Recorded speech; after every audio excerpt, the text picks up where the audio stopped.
I'm Stephen Kinzer, author of The True Flag, Theodore, Roosevelt, Mark Twain, and the Birth of American Empire. When I began work on this book, I had the idea from my cursory study of the history of American intervention that our interventionist urge kind of swings back and forth like a pendulum. There are some times when we're outraged and indignant about real or perceived slights we have suffered, or we want to attack another country because we feel it's become our enemy. We send troops there, or we overthrow its government. We press our influence, and then after a while, things begin to go badly, and we begin to pull back and begin a period of greater restraint. And then the cycle begins again. But actually, I think the real explanation is a little different from that. We don't swing back and forth from, say, isolationism to imperialism.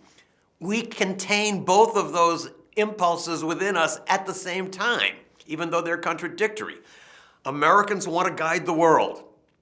We also want to let every country guide itself. Now, you can't believe both of those things because they're opposites, but we do. We've never been able to resolve this dilemma. We feel like we're only out to liberate countries, yet we insist on pushing our own ideas onto them.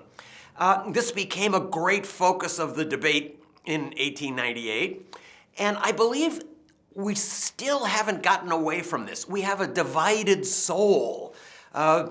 We have a willingness to hold ourselves back, but a desire to act at the same time. And depending on circumstances and public propaganda, we swing one way or another. Now, my book ends around 1902, but I do have a chapter at the end in which I trace the history of the intervention versus anti-intervention debate all through the 20th century. And here you see a pattern emerging in which presidents all the way from Teddy Roosevelt to Obama tend to be very hot for intervention and pushing our influence into other countries and using our great military at the beginning of their terms. Towards the end of their terms, they begin to cool down and they see the blowback. They are more reluctant to do this. That's a positive arc. You just wish that every president wouldn't have to learn it all over again. I think President Trump is a great exemplar, a huge exemplar, if you want to put it that way, of our divided soul. On some days, he says, we've wasted trillions of dollars in the Middle East and we should never go off on regime change wars.